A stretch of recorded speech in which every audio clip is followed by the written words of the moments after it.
igual, não há nada maior a que se comparar com a esperança viva. Tua presença, Senhor, não há nada igual. Não há nada igual, não há nada maior a que se comparar com a esperança viva. Você pode fechar os seus olhos e adorar o Senhor. Sua presença, Senhor, não se desconcentra.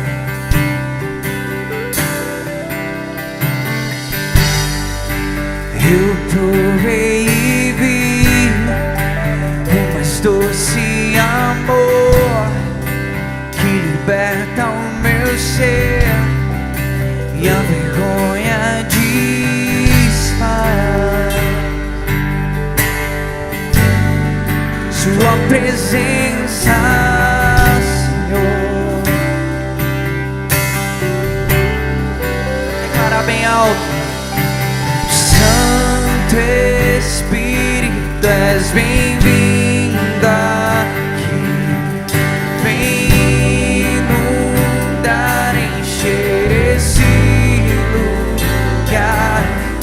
É o desejo do meu coração, sermos inundados por tua glória, Senhor.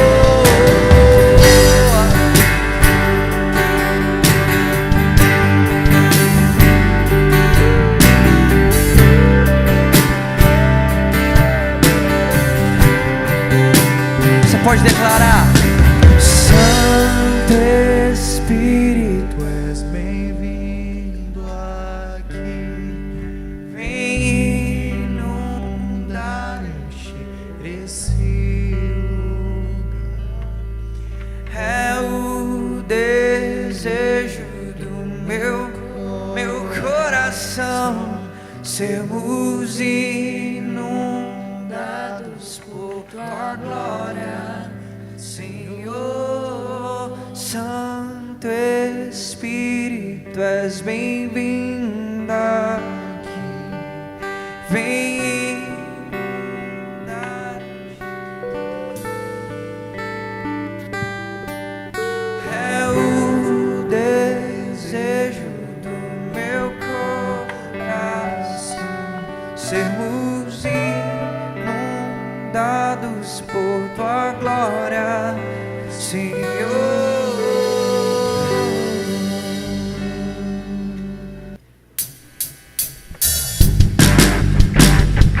Pastor,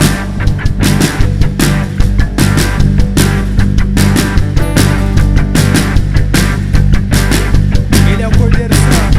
A tua cruz, o teu fardo, meu pecado apagou. Hoje tudo, e hoje tudo novo se fez. Santidade é a minha adoração.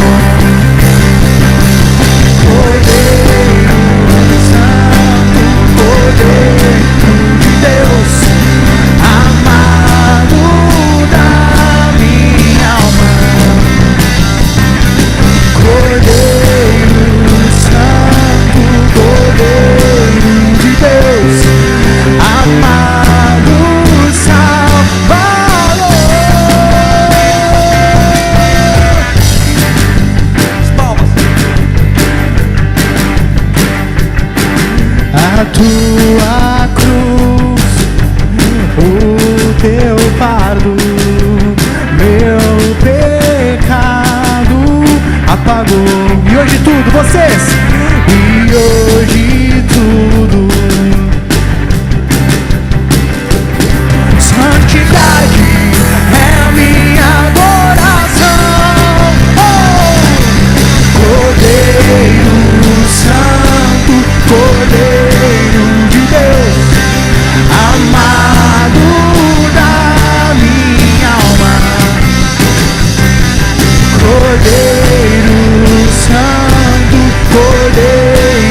nesse lugar, amém?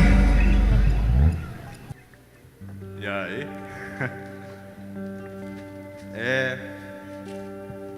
Eu acho que nem todo mundo me conhece. Meu nome é Gabriel. Todo mundo conhece por Totó. Todo mundo que me conhece. Eu queria falar um pouco sobre a minha vida, a minha caminhada numa igreja, entende? Essa parada começou pra mim bem cedo. Eu era, sei lá, não sabia nem escolher as coisas quando começou. E a minha avó me levava pra igreja. Eu acho que a minha história é bem parecida com a do Bruno, em alguns quesitos. Aí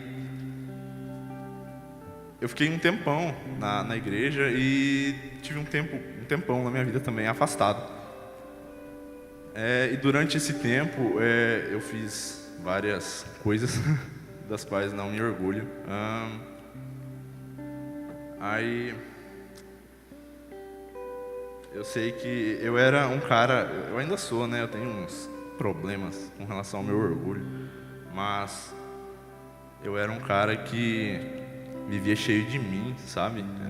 Orgulho e razão sempre foram o foco da minha vida. E uma hora Deus veio e desmoronou a minha autoconfiança, toda essa força que eu achava que eu tinha, e me jogou no chão mesmo, sabe? E eu era o cara mais cheio de si e mais vazio de qualquer coisa que eu conhecia, por um momento. E teve um momento da minha vida em que Deus me mostrou quem eu era, né? E eu não era nada. Eu era frequentador de metanoia e AR, como grande parte de vocês aí. Tá aí, mas totalmente cético. Queria razão pra tudo e não tinha razão pra nada, sabe?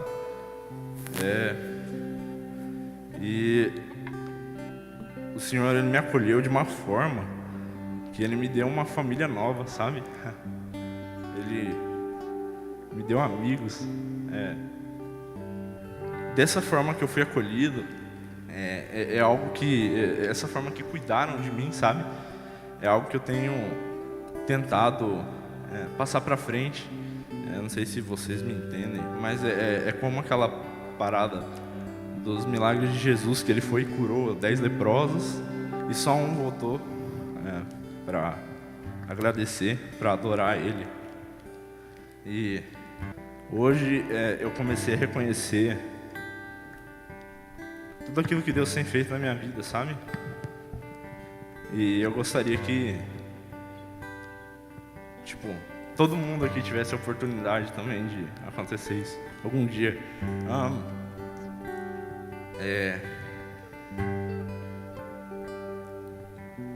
Que é isso aí, né? A gente tá tudo no mesmo barco. Eu queria agradecer a cada um que caminha ao meu lado, mas meu testemunho é esse aí. Eu sou um cara que falha muito. Falhei mais. Procuro não continuar errando as mesmas coisas. Mas é isso aí. Que você possa fazer algo, que se você sentir o toque do Senhor no seu coração, que você possa realmente tomar alguma decisão quanto a isso, sabe? Não fica aí moscando não, velho. Porque o lugar de Deus, ele tem que ser só de Deus, e toma sua decisão. O Senhor tem grandes coisas para fazer por meio de vocês, entende? E que vocês possam passar para frente mesmo tudo aquilo que vocês vêm aprendendo, assim como eu pretendo passar para frente também. Eu não quero ser um cara que hoje está aqui dando testemunho e amanhã está perdido aí, entendeu? Mas é isso aí, galera. Deus abençoe todo mundo.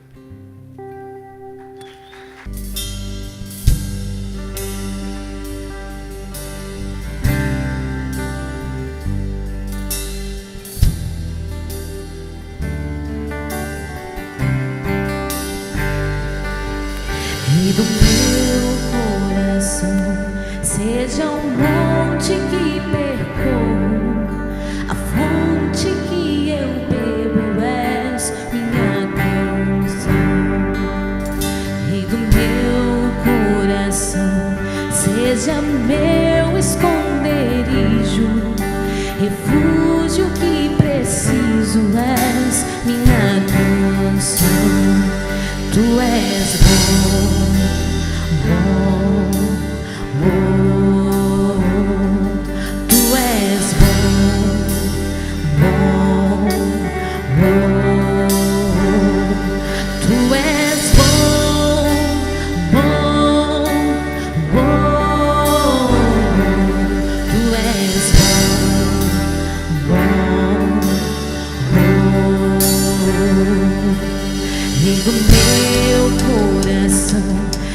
Seja o vento em minhas velas, a âncora no mar, és minha canção, Rei do meu coração.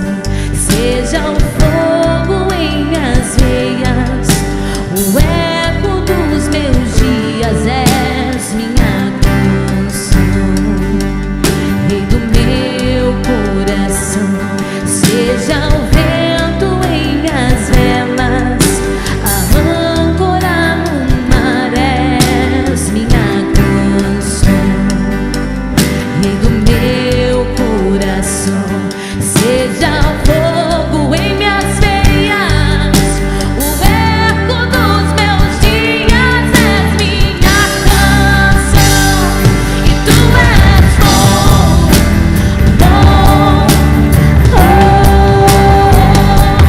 Tu és bom, bom, oh. Tu és bom, bom, oh. Tu és bom, bom, oh. Tu não me deixarás, não me deixarás jamais. Tu não me deixarás, não me deixarás jamais. Tu não me deixarás, não me deixarás jamais. Tu não me deixarás, não me deixarás jamais. Vamos juntos! Tu não me deixarás, não me deixarás jamais. Tu não me deixarás, não me deixarás jamais. Tu não me deixarás, não me deixarás jamais. Tu não me deixarás, não me deixarás jamais.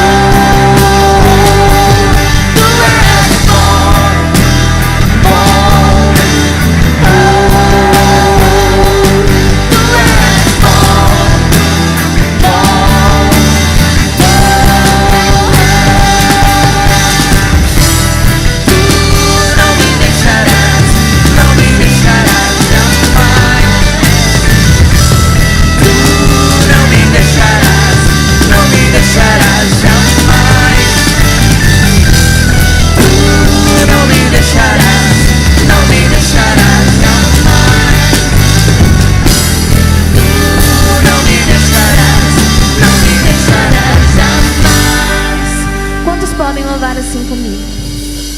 E tu és bom, bom.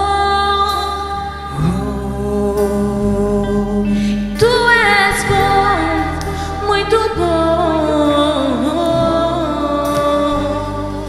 Tu és bom, oh. Tu és bom,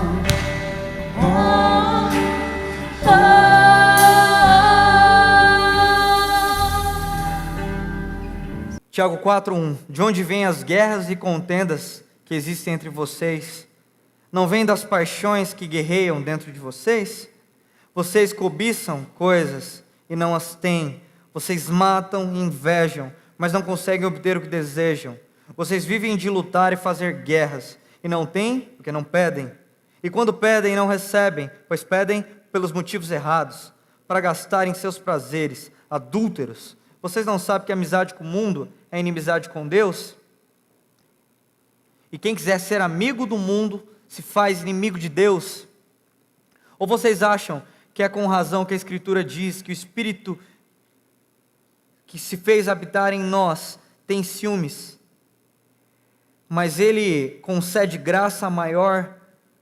Espera aí que eu me perdi. Mas Ele nos concede graça maior. Por isso as Escrituras diz: Deus se opõe aos orgulhosos, mas concede graças aos humildes. Portanto, submetam-se a Deus, resistam ao diabo, e ele fugirá de vocês. Aproximem-se de Deus, e ele se aproximará de vocês. Pecadores, limpem as suas mãos. E vocês que têm mente dividida, purifiquem o seu coração. Entristeçam-se, lamentem-se e chorem. Troque o riso por lamento e a alegria por tristeza. E humilhem-se diante do Senhor, e Ele os exultará. Você pode fechar seus olhos, vamos orar mais uma vez? Pai, obrigado pela sua palavra, por tudo aquilo que nela está escrito. Eu imploro que o Senhor venha sobre as nossas vidas e nos ajude a compreender aquilo que está escrito nas suas sagradas escrituras. Que nós possamos sair daqui repletos da sua presença, que a sua palavra nos desfaça e nos refaça segundo o seu propósito eterno. Em nome de Jesus, amém. Desde que eu me entendo por gente, filme de guerra é um negócio que vende bastante, né? Eu não sei vocês, mas eu gosto muito de filme de guerra. Quem aqui está ansioso pelo filme Vingadores Ultimato? Galera, eu fico vendo tudo que você imaginar, aquele Ei Nerd, ele todo dia posta uma teoria nova do negócio, meu Deus do céu. Tem gente com teoria de que é muita teoria, né? Mas eu gosto, eu fico acompanhando, eu fico imaginando, diz que o filme vai ter 3 horas, então, gente, vocês que são novinhos, não vá na sessão das 10, senão vai ter pai lá 1h da manhã no shopping, bravo, tentando descobrir onde é que o filho dele está. Mas eu gosto bastante desses filmes de guerra, porque, de uma certa forma, sempre tem um lance do triunfo, o bem sempre vence, não é verdade? Quem gosta de filme de guerra? Legal, essa geração gosta, quem aqui gosta de filme de romance? Sabia, graças a Deus. Brincadeira. Filme de guerra é bom, não é? Sempre tem romance no final. Exemplo, o Hulk, ele namora com quem? A Viúva Negra, né? E a gente colocou o lance de Ultimato para poder usar um pouco disso que tem no filme, para poder falar um pouco da Bíblia. Tem um filósofo chamado René Girard, e ele pergunta assim, por que existem tantas guerras? E é legal que ele começa a falar sobre isso no seu texto, e depois ele fala que as guerras que existem no nosso meio são porque o homem é muito ganancioso. E porque o homem cobiça muito. E todo mundo lê a filosofia dele e acha extremamente mágica. A questão é que, cara, isso já estava escrito há mais de 2000 anos na Bíblia. Esse texto ele começa com uma pergunta: de onde vem a guerra? De onde vêm as guerras que há entre vocês? Será que não vem dos prazeres que guerreiam em seus próprios corpos? Esse texto ele é interessante porque ele fala sobre pelo menos 3 coisas aqui. Ele fala primeiro que a gente está em guerra com o nosso semelhante, com o nosso próximo. Depois ele fala que a gente está em guerra com o nosso próprio corpo, com aquilo que nós somos. E depois ele fala que, de certa forma, a gente está em guerra com Deus. E a grande questão que eu queria pensar com vocês, primariamente, é que o texto começa falando sobre nós estarmos em guerra entre vocês, entre nós. É interessante que, quando o autor sagrado ele escreveu esse texto, ele não está falando de uma guerra como a gente vê nos filmes de super-heróis, uma guerra cósmica, onde vem um monstro que está tentando destruir todo o planeta de outro planeta. Ele está falando de guerras entre nós. E essa é uma das coisas interessantíssimas para a gente analisar essa noite, porque antes da gente prosseguir, eu gostaria de que você fizesse um remake, olhasse para trás da sua vida, e eu gostaria que nela você começasse a pensar quantas brigas você já comprou com pessoas que estavam próximas a vocês. Quando o autor sagrado ele fala sobre guerras entre vocês, ele está falando sobre guerras no meio do povo de Deus. Eu não sei se vocês participam de uma igreja, e como é a igreja de vocês, mas aqui na nossa igreja existe muita gente pecadora, começando por esse que vos fala. E quando existem muitos pecadores no mesmo lugar, ali existe muita gente pecando e sendo redimida. E esse texto ele fala sobre guerras, contendas, divisões que há entre a gente. E às vezes a gente não para analisar isso, mas a maioria das guerras que foram travadas, na verdade completamente, todas as guerras que foram travadas nesse mundo o qual a gente vive, não foram feitas por nenhuma ameaça, não foi nenhum alienígena que veio de outro mundo para tentar arrebentar com tudo. Geralmente são pessoas militando e guerreando contra si mesmos. Vocês conseguem entender isso que eu estou querendo dizer? Para pensar durante essa sua semana, quantas vezes você guerreou e brigou contra seus pais? Quantas vezes você guerreou e brigou contra alguém que você diz amar? O que será que aconteceu com a gente por causa do pecado, que fez com que a gente não conseguisse mais viver em paz? O que será que aconteceu? A gente faz um acampamento chamado AR, e o AR é uma experiência incrível. Quem já foi no AR? Levanta a mão. O AR está com inscrição aberta, no final vai ter uma galera vendendo coisas, aí se você quiser saber mais sobre o AR, procure os líderes. E o que acontece no AR? A gente geralmente tem umas ideias loucas. Uma vez, um bando de louco decidiu que ia andar quantos quilômetros, vocês lembram? 20 quilômetros a pé. E não era 20 quilômetros a pé, 2, 3 pessoas. Tinham quantas? 100? 80 pessoas andando a pé, 20 quilômetros. O que você acha que aconteceu? E não foi 20 quilômetros em uma rua plana. Foi 20 quilômetros no meio do mato. Então, às vezes, a gente, para tentar motivar os irmãos, a gente via um grande morro, e a gente dizia que era o quê? Quem lembra? Ladeira da Fé. E os irmãos tinham que subir aquilo, depois de muitos quilômetros. E depois de muitos quilômetros, a gente tinha que realmente cumprir com aquilo que a gente fala corriqueiramente nas nossas conversas. Estamos juntos. Estamos juntos nunca foi tão pesado quanto estar junto levando alguém que não aguenta nem o seu peso e ter que levar o peso do outro. Eu lembro que tinha os irmãos da moto, que eles estavam tão cansados que eles não conseguiam mais nem subir morro, lembra? Dava o irmão indo de motoca, de repente a moto falhava no começo e a gente ia correndo para não deixar o irmão cair. E a questão é que sempre que a gente é exposto a coisas difíceis, o que começa a acontecer? Guerra, contenda. Sempre tem um irmão que fala, eu não devia estar aqui. Né? Eu não vou falar quem são as pessoas e as meninas que falam isso, né? Mas sempre tem. Quem é o louco que inventa essas coisas? Eu não aguento isso. E aquilo que é um probleminha se torna um problemão. Porque a pessoa fala, eu vou voltar embora. Aí você fala, volta, só tem 15 quilômetros para trás. E as guerras elas começam, as contendas começam. Isso é muito complicado, porque eu não sei com vocês, mas geralmente a gente não consegue ficar muito tempo junto com as pessoas sem guerrear com elas. E é disso que esse texto está falando. Depois ele fala que essas coisas elas não acontecem por causa do outro, essas coisas acontecem por causa daquilo que existe em nós. E o texto, no decorrer do texto, ele fala sobre pelo menos 2 tipos de guerras, que ele fala de pessoas que falam mal uma das outras. Lá pelo decorrer do capítulo, se você ler depois quando chegar em casa, ele vai falar sobre gente que fofoca. E se existe uma coisa do capeta, irmãos, é fofoca. Quem é que é fofoqueiro, diga amém. A gente não fala disso, né? Mas geralmente, crente não fofoca, né? Geralmente crente fala, irmão, vem aqui que eu vou te contar um negócio, mas é para você orar. Vocês já viram? Sem vergonhice, fofoca. A Bíblia diz que as 6 coisas que Deus não gosta, a 7ª ele abomina, que é quem cria contenda. Gente, se tem uma coisa do diabo, se chama fofoca. Crente tem que parar com essa história de que viu o irmão pecando e... Geralmente, sabe o que acontece? Aqui na Dorai isso acontece pouco, porque aqui quando tem fofoca a gente bota numa rodinha. E só quem participou de uma rodinha de fofoca sabe como o trem é punk. Nós bota todos os fofoqueiros junto e todo mundo. Aí o fulano fala, ele me falou, gente, você falou? Falei. Ele falou, você falou? Não falei. Ele não falou. Aí de repente o fofoqueiro fica sem graça, porque todo mundo viu quem foi que inventou a história. Geralmente depois ele para de vir para a igreja por um tempo indeterminado também.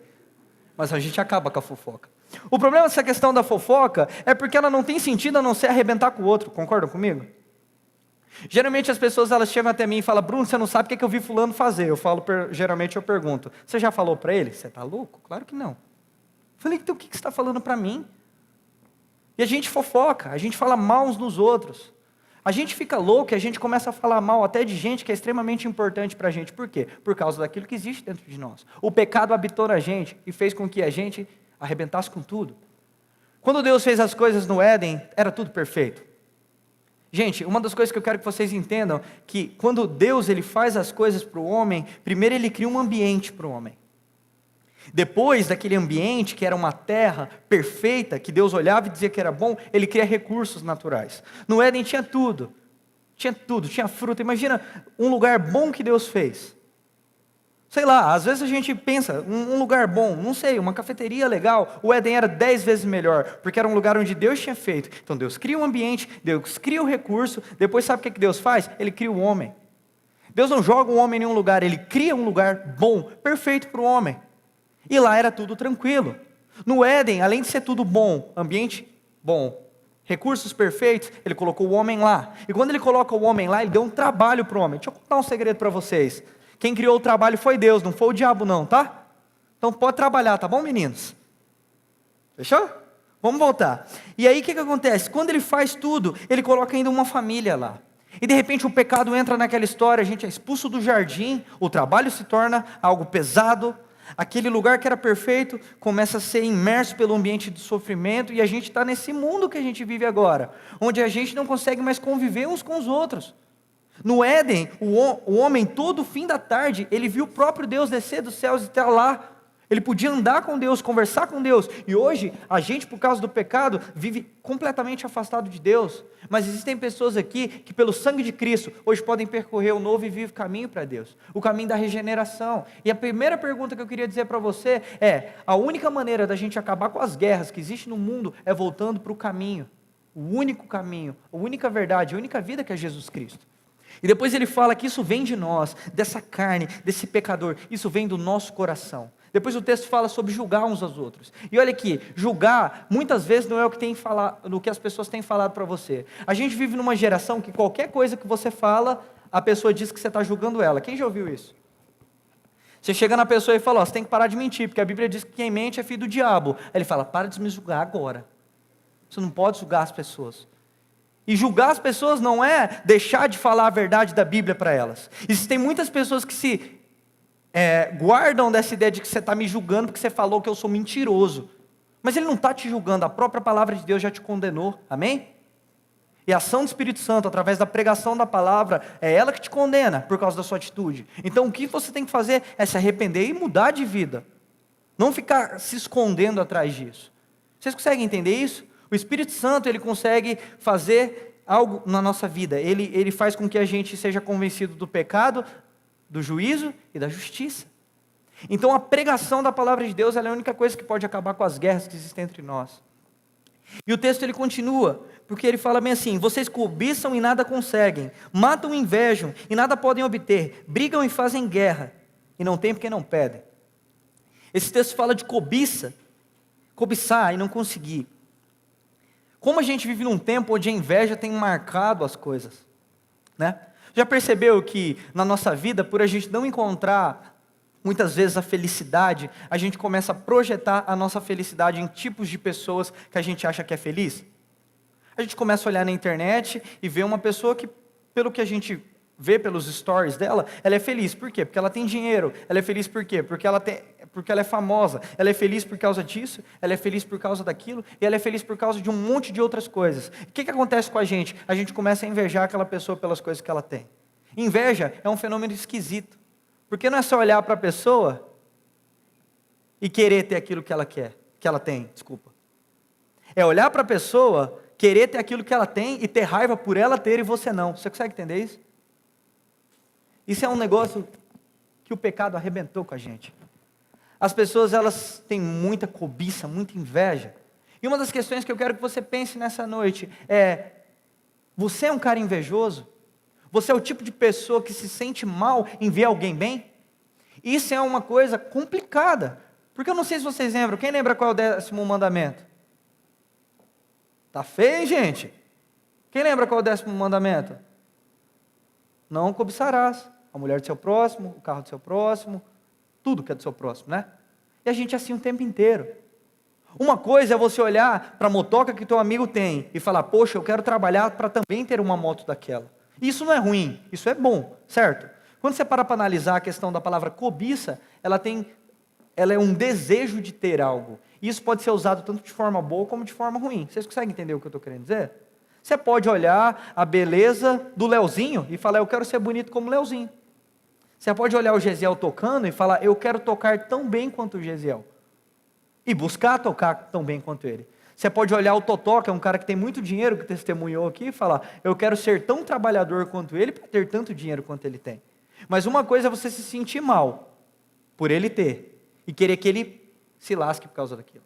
O invejoso é assim. O invejoso é aquele cara que, quando o cara passa com uma Harley, que ele sempre sonhou, ele fala: podia cair e ralar essa moto inteira. Vocês estão rindo, mas eu estou falando de vocês, eu estou falando de nós. A gente é assim. A gente é assim. A gente é assim. Isso é complicado. E esse texto fala que essa cobiça, ela é tão louca dentro de nós, que ele fala que a gente é capaz de matar construir brigas, fazer guerras. O invejoso, ele é tão cego que ele não entende que aquela pessoa conquistou aquilo por causa de esforço, e que o caminho para que talvez ele conquiste aquilo é o esforço, mas o que ele quer é aquilo que ela tem, custe o que custar. Todo mundo aqui assiste novela? Que a gente tem vergonha de falar que assiste novela na igreja, né? Mas eu sei que tem gente que assiste novela. E novela sempre tem exemplos loucos de inveja, de pessoas que estão, como é que eu posso dizer, tão cegas pela inveja que elas fazem de tudo para pegar aquilo que é daquela pessoa. E isso é louco, porque quando você tem inveja de alguém, você não quer aquilo que ela tem, você quer aquilo que é dela. E você precisa sondar sua mente e seu coração, cara. Porque se a inveja estiver nutrindo os seus pensamentos, você vai passar por cima de qualquer pessoa, a qualquer preço, para conseguir aquilo que é dela. E a grande questão é para isso que a gente está aqui? E a gente faz isso o tempo inteiro. E o que está faltando em nós? O que a gente precisa? Depois desse texto ele continua e ele fala: e vocês pedem e não recebem, porque pedem mal, pedem para gastar com seus próprios prazeres. Uma das coisas que talvez quando você for um pouquinho mais maduro na sua vida, você vai começar a agradecer a Deus por Ele não ter te dado tudo que você pediu. Gente, eu tenho uma teoria para mim, que o Espírito Santo de Deus, ele traduz a nossa oração. Porque, não sei vocês, mas eu já falei cada coisa sem sentido para Deus. Que eu estava com raiva, que eu estava motivado por qualquer outra coisa, e eu pedia coisas para Deus que eram totalmente contrárias à palavra. Eu fico imaginando o Espírito Santo levando a nossa oração para Deus e dizendo: olha, quantas coisas a gente pede para Deus, para quê? Às vezes a gente não percebe, mas a gente pede absurdos para Deus. É tipo uma criança. Se uma criança pedir para o pai uma moto, 1000 cilindradas, você acha que o pai vai dar? E às vezes a gente pede cada coisa. Sabe? Você quer que eu mostre? É só você lembrar dos louvores que a gente canta na igreja. Quem te viu passar na prova e não te ajudou, quando vê você na bênção, vai se arrepender. E aí ele vai falando. Como se Deus tivesse a obrigação de vingar aquela pessoa que não te ajudou quando você passou na prova. Você quer ver umas coisas que a gente pede para Deus sem pensar? Vocês já ouviram aquela música? Restitui, eu quero de volta o que é meu. Gente, vocês têm noção do que você está cantando? Se a gente pecou e o salário do pecado é a morte, e você está pedindo para Deus trazer de volta o que é teu, o negócio é chato, você vai ter um problema. E as nossas músicas dentro da igreja, as nossas orações só são pedir, pedir, pedir. E muitas vezes não é pedir para Deus algo para ser útil pelo reino dele, mas é pedir porque a gente gosta de pedir. Quem aqui já fez um teste de fé? Grava isso, teste de fé. Se ajoelha hoje quando você chegar em casa e fala: eu vou fazer uma oração de 5 minutos onde eu só vou agradecer a Deus. Quem já fez isso? A gente começa: Deus, obrigado por isso, obrigado por aquilo. Passa 1 minuto, a gente: Deus, me ajuda lá naquela prova que eu tenho na escola. Uma vez uma menina chegou em mim e falou: Bruninho, ora por mim para que eu tire boa nota no Enem. Aí eu falei: claro que eu oro, mas eu vou orar para Deus lembrar o que você estudou. E ela saiu triste. Ela acha que Deus dá cola, imagina. Eu fico imaginando o Espírito Santo: filha, vai lá, ser de Cristo, né? De Deus nessa. Ele não vai fazer aquilo que... A gente é muito doido. E esse é o tipo de vida que a gente tem escolhido. Quando eu tinha uns 14 anos de idade, irmãos, eu era de uma igreja chamada Comunidade Cristã de Vilhena. E eu era apaixonado por uma menininha que tinha lá na igreja. E eu lembro que todos os meninos da minha idade eram apaixonados pelaquela mesma menininha da minha idade. E todos eles recebiam revelações espirituais dos céus que iam casar com aquela menina. Eu juro para vocês. Eu ficava imaginando Deus falando: peraí, eu não falei isso não. E era engraçado, porque toda música que tocava no culto, eu achava que era Deus falando comigo. Tinha uma música, irmãos, do Kleber Lucas, falava: o melhor de Deus ainda está por vir. Mano, eu cantava aquela música com a fé. E às vezes eu cantava, eu abri o olho, ela estava na minha frente, assim, eu falava: está chegando o melhor de Deus. Aí dava aquela parte do culto, sabe, de abraça o seu irmão, ela nem me dava um abraço, eu ficava frustrado. E às vezes a gente vive esse tipo de vida, pedindo coisas para Deus, e eu tinha uns 14 anos pedindo uma esposa. E engraçado que eu não pedi um emprego, né? Imagina, ou o melhor de Deus ainda está por vir, carteira assinada, pagar as coisas. O quanto de adolescentes que eu vejo de 14 anos querendo namorar, mas não tem dinheiro para comprar um picolé para a menina. Irmão, antes de você namorar com uma menina, pense que um dia um cara igual você vai pedir para namorar com a tua filha. Imagina só, sua filha chegando em você e falando, pai, por favor, me empreste 10 reais. Aí você fala, claro que sim, filhinha, para quê? Meu namorado vai me levar para comer um picolé. Né? E aí eu te pergunto, por que você está pedindo uma namorada para Deus se não tem nenhum emprego? Essas são coisas básicas. São coisas básicas. Né? É igual os meninos. Eu conheço uns meninos aqui da igreja que eles querem um emprego. Mas eles não procuram, porque vai que acha. Aí, irmão, é ruim. Vai ter que trabalhar, aí não dá. Você acha que o cara vai querer trabalhar? Acordar 7 horas da manhã todo dia, bater o dedinho lá, ficar ouvindo um patrão, não rola. E esse texto ele fala, adúlteros. Vocês não entendem que a amizade com o mundo é inimizade com Deus? Essa maldade que existe no nosso coração, que faz com que a gente guerreie contra o nosso próximo, que guerreie contra nós mesmos, essa mesma maldade faz com que a gente se torne inimigo de Deus. Esse texto ele fala de uma amizade com o mundo. E cara, isso é muito simples. É só você fazer um placar da rodada na tua cabeça. Quando esse texto ele fala de amigo, ele fala de amigo mesmo. Porque hoje em dia, vocês são uma geração que aprenderam... Geração, eu falei? Geração. Vocês são uma geração que aprenderam um conceito de amizade junto com o Facebook. Entendeu? Uma vez um aluno do Zygmunt Bauman disse para ele que conseguiu fazer, quando ele estava vivo, né, 1000 alunos em um dia no Facebook. Ele falou, poxa, eu tenho mais de 80 anos e não tenho 4 amigos. Vocês aprenderam a fazer amigos em demanda. Mas amigo é coisa para se guardar, irmão, debaixo de 7 chaves. Amigo é coisa séria. E amigo de verdade é aquele cara que se alegra na sua alegria. Você quer fazer um teste do amigo? Percebe aquele cara que fica feliz quando você está feliz. Irmãos, é assim. Eu já vi nessa minha vida de igreja cada coisa. Uma vez eu vi um irmão aqui da igreja que ele comprou um carro. E pobre, igual nós, faz o quê? Parcela e financia, né?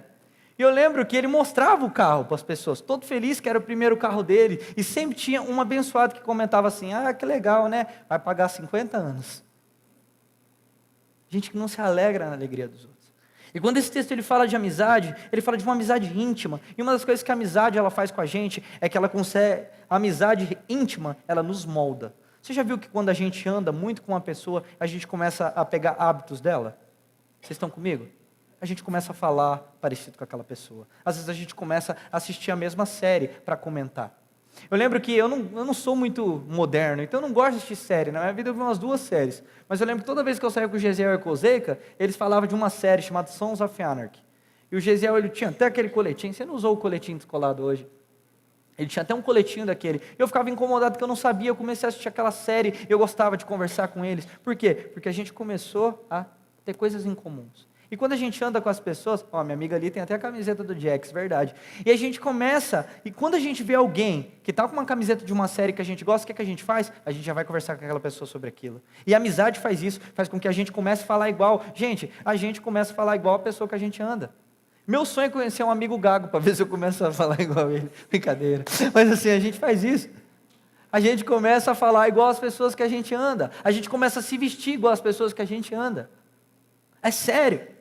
E quando esse texto fala que a amizade com o mundo é inimizade com Deus, é esse tipo de contexto que ele está falando. Presta atenção aqui em mim, meu velho. Esse texto está dizendo que você começa a andar tanto com as pessoas que não são do padrão de Deus, que você começa a agir como elas. É aquilo que eu sempre falo, a gente se torna fumante passivo. Você mora numa casa onde todo mundo fuma, você pode nunca ter colocado um cigarro na tua boca, mas às vezes você vai estar tão doente quanto. E na escola é assim. Eu chego lá e quando um amigo meu tem relação sexual com a namorada dele, aquilo me incomoda, porque o Espírito Santo me ensina que aquilo é errado. Mas com o tempo aquilo se torna normal. E aí ele vem contar como é que foi, as coisas. E eu fico, nossa cara, que legal, hein? Fala, mas e aí? A gente começa a comungar com aquilo. A gente começa a falar palavrão, a gente começa a fazer coisas que são do mundo, são contra a vontade de Deus. E essas coisas nos afastam de Deus. E eu queria que você pensasse agora, você anda com que tipo de pessoas? Pessoas que te levam para mais perto de Deus ou pessoas que te afastam de Deus? Porque esse tipo de amizade que te afasta de Deus é uma inimizade com Deus. Começa a sondar a sua mente e seu coração. Que tipo de cristão você é daquela porta para fora? Porque é muito bonitinho, enquanto a gente está aqui durante 2 horas em um fim de semana, fazer aquele papel nosso de crente. A gente chega aqui e fala, e aí vaso, tudo na glória? A gente fala bonitinho, né? Mas e quando sai para lá? Quando você está com seus amigos, você é luz? Você faz diferença? Antigamente existia um termo que era usado de forma pejorativa para com os jovens cristãos, que era pastorzinho. Quando você era um cara crente, a galera da escola te zoava, falava, olha lá o pastorzinho. E como eu sinto saudade de ouvir esse tipo de testemunho.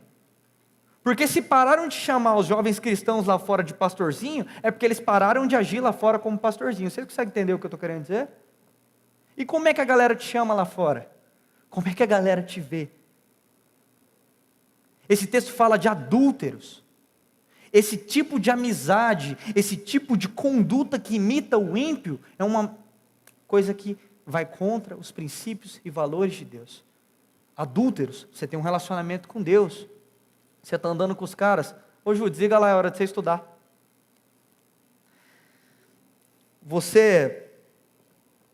Eu perdi onde eu estava. Qual que é a parte que eu estava? Adúlteros, né? Então, adúltero é isso aí mesmo, irmão.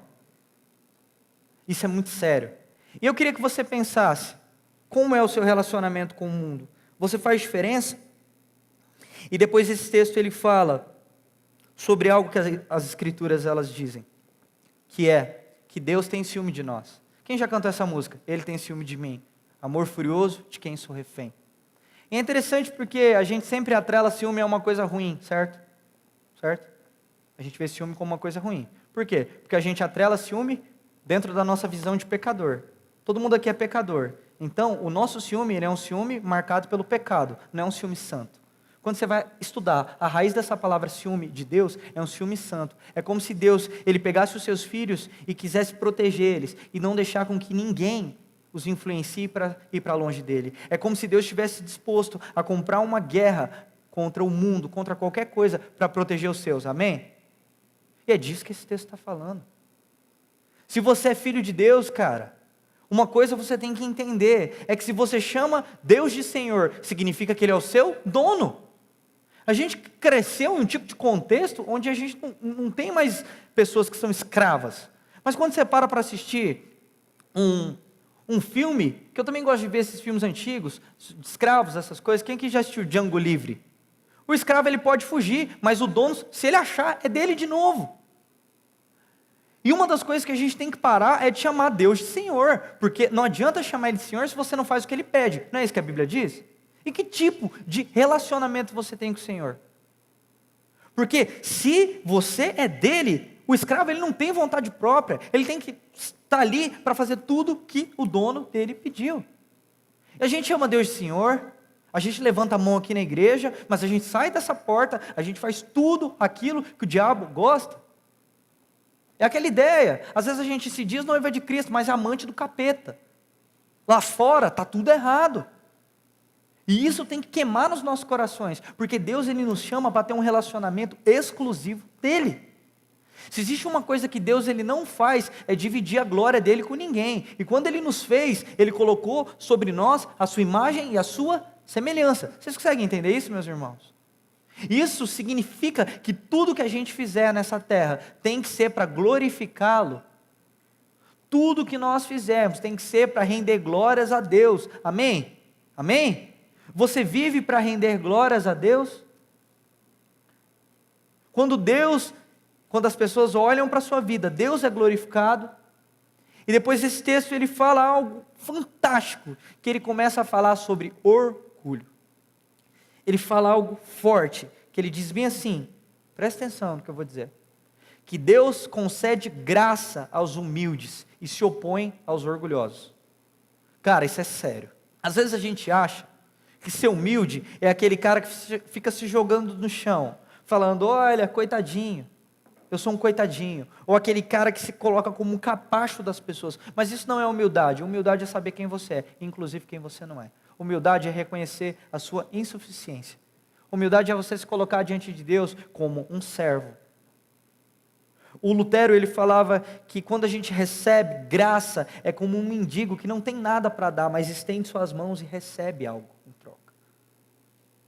Cara, se existe uma coisa que precisa ser derramada sobre as nossas vidas, e que a gente precisa se esforçar para adquirir, se chama humildade.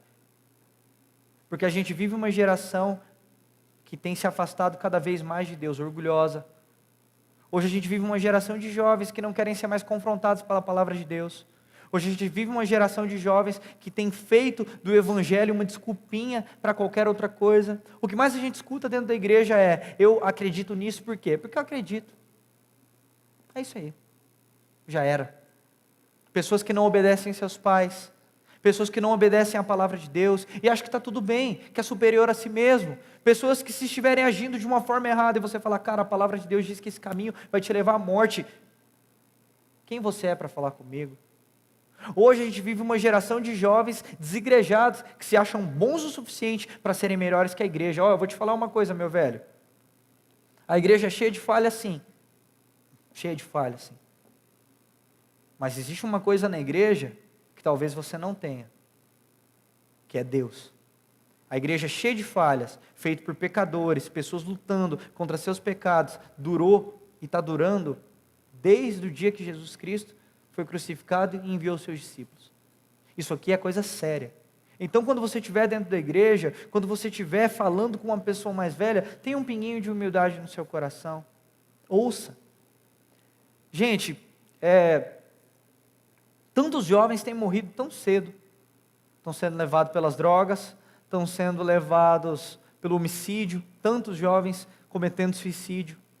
E isso sempre me incomodou muito e eu sempre pesquisei muito tentando entender. E uma vez eu vi um artigo de um teólogo, eu não lembro quem era um desses teólogos gringos, e ele falava algo muito interessante. Ele falava que uma das coisas que é clara, que traça o motivo de tantos jovens estarem se perdendo e morrendo, tirando sua vida, matando uns aos outros, é a desobediência aos pais. Quem lembra do primeiro mandamento como promessa? Quem lembra? Honra teu pai e a tua mãe, para que os seus dias na terra sejam prolongados. É uma geração que desrespeita os pais e está pagando a fatura do cartão que ele mesmo gastou. Você quer viver muito? Honre seus pais, cara. Honre a palavra de Deus. Há dois caminhos, um de vida e um de morte. Escolha a vida. Escolha Cristo. Cara, isso é muito sério. Isso é muito sério porque a gente precisa se arrepender. E depois o texto ele diz que sujeitem-se a Deus, resistam ao diabo e ele fugirá de vocês. Se acheguem a Deus, ele se achegará a vocês. Limpem as mãos, vocês que são vacilantes, purifiquem o vosso coração. Esse texto ele começa a chamar a gente para o arrependimento. E é nisso que eu quero parar aqui. Sujeite-se a Deus. Resista ao diabo e ele fugirá de vocês. Cara, se arrepende. Nessa noite, tenha uma oração de verdade. Ouça a voz de Deus. Sabe, decida mudar de vida. Porque arrependimento é diferente de remorso.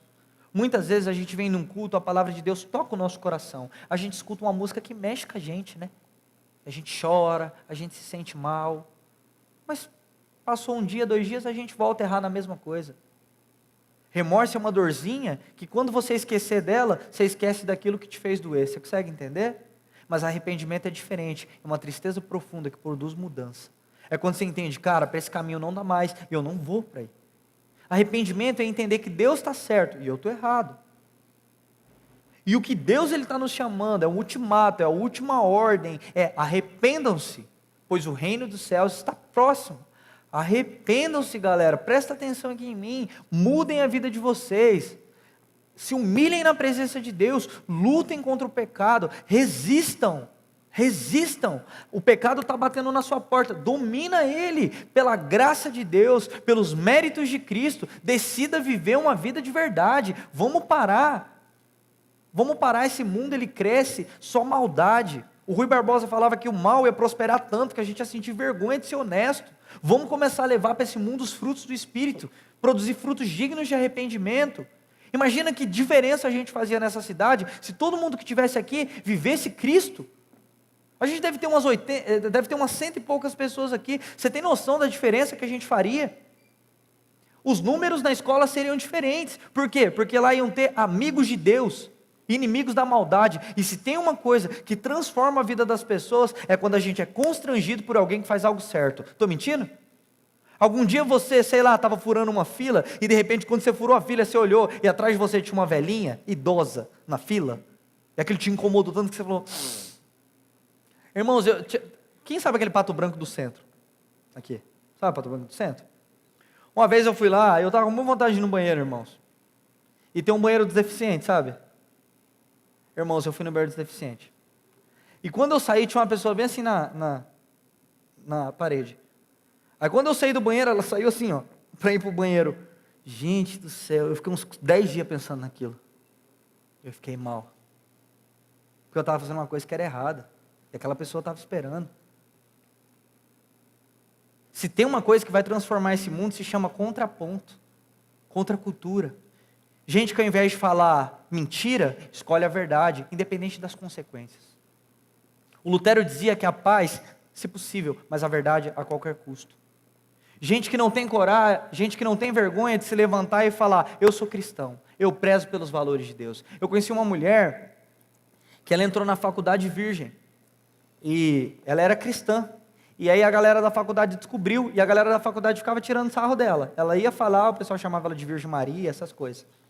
E um dia ela ficou tão mal com aquilo, as meninas falaram, não, uma virgenzinha falando, que ela se levantou, olhou para as meninas e falou bem assim, no dia que eu quiser ser igual a vocês, eu posso ser, mas vocês nunca mais vão ser igual a mim. Eu escolhi o que é certo. E é isso que faz diferença, galera. A gente tem coragem de bater no peito e lutar pela verdade. Porque se sujeita a Deus, resistir o diabo. Não quer dizer que você está em um relacionamento que você precisa seguir o trilho que vai levar à morte. Não é porque seus amigos estão indo ladeira abaixo para o inferno que você precisa ir para aquilo. Arrependa-se, mude.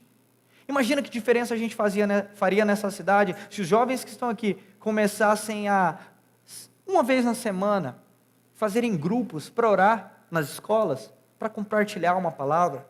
Imagina que diferença a gente faria nessa cidade se você, como um jovem, um homem ou uma mulher de Deus, entendesse que evangelismo não é chamar uma pessoa para ir para a sua igreja, é chamar ela para ir para a sua casa, viver com você, e falar, olha Cristo nas minhas ações. Às vezes, eu chamei uma pessoa para metanoia, estou de boa com Deus, está nada. Que adianta você chamar a pessoa para estar aqui, para estar em outra reunião, e você nem lembrar dela em oração, você não ter coragem de compartilhar da palavra de Deus para ela? Resistam ao diabo, sujeitem-se a Deus. É tempo de se arrepender. Eu queria muito, nessa noite, que você tomasse uma vergonha santa nessa sua cara, sabe? Resolvesse ser crente, sabe? Resolvesse ser crente, resolvesse fazer diferença. Não vamos ficar brincando, não. Sabe? A gente faz metanoia já há 11 anos. A gente tem esse ministério há 11 anos. Sabe quantas vezes essa igreja esteve lotada de jovens sorrindo? Muitas. Sabe onde muitos deles estão? Mortos. Mortos. Eu descobri semana passada de um jovem que participava das nossas atividades, que várias vezes eu fui na casa dele, várias vezes eu orei, várias vezes eu sentei no meu fio para falar sobre o evangelho dele. Ele foi morto. Foi morto numa chacina, a tiros, por causa de coisas que não eram muito boas. A gente perdeu jovens, a gente viu jovens que iam no nosso acampamento, que por causa de brigas estão presos a cadeiras de rodas, a gente viu tantos jovens se perderem, sabe? Porque vieram aqui, entrou numa orelha, saiu na outra. Mas a gente viu tão poucos jovens, tão poucos, pegarem aquilo e realmente fazerem diferença. Eu oro para que um dia, onde as pessoas olhem para nós e vejam a diferença que a gente tem feito. Não é lotar uma igreja de cadeira cheia de gente, não. É lotar essa igreja de gente cheia de Deus. E que tipo de gente você é? É um ultimato, cara. Enquanto a gente brinca de ser crente, tem gente morrendo e indo para o inferno. Enquanto a gente brinca de levantar a nossa mão aqui, tem gente perdida. A gente está em guerra lá fora. E a nossa guerra não é contra pessoas, não. A nossa guerra é espiritual, cara. Você pode brincar de ser crente, mas o diabo não brinca de ser diabo, cara. Ele está roubando, matando, destruindo. Sabe? Sujeite-se a Deus. Resista ao diabo e ele fugirá de vocês. Vamos acordar para a vida, galerinha. Vamos acordar para a vida. O tempo está passando. Que diferença você fez? Sabe? Não adianta você ficar vendo vídeo no YouTube de um cara descolado falando um monte de coisa. adianta você querer ser igual o carinha lá que agora você está seguindo, porque você quer viajar o mundo inteiro também e comer no Outback. Você não tem coragem de falar de Deus para o seu vizinho. Não adianta. Não adianta você querer ser descoladão. O que adianta? Troco do quê? Troco de quem? Se hoje pedirem sua alma, se tudo acabasse hoje.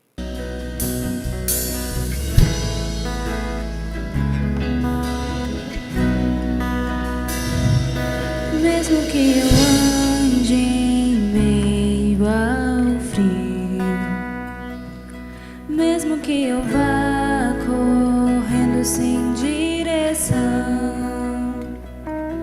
mesmo que eu me canse de lutar ou esperar algo acontecer, mesmo que eu me encontre em meio ao caos, eu sei que tudo continua sendo dele. Eu sei que posso sempre andar com ele. Eu sei que o seu amor é duradouro e é para sempre. Eu sei que o seu amor é pra mim.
ver com Ele.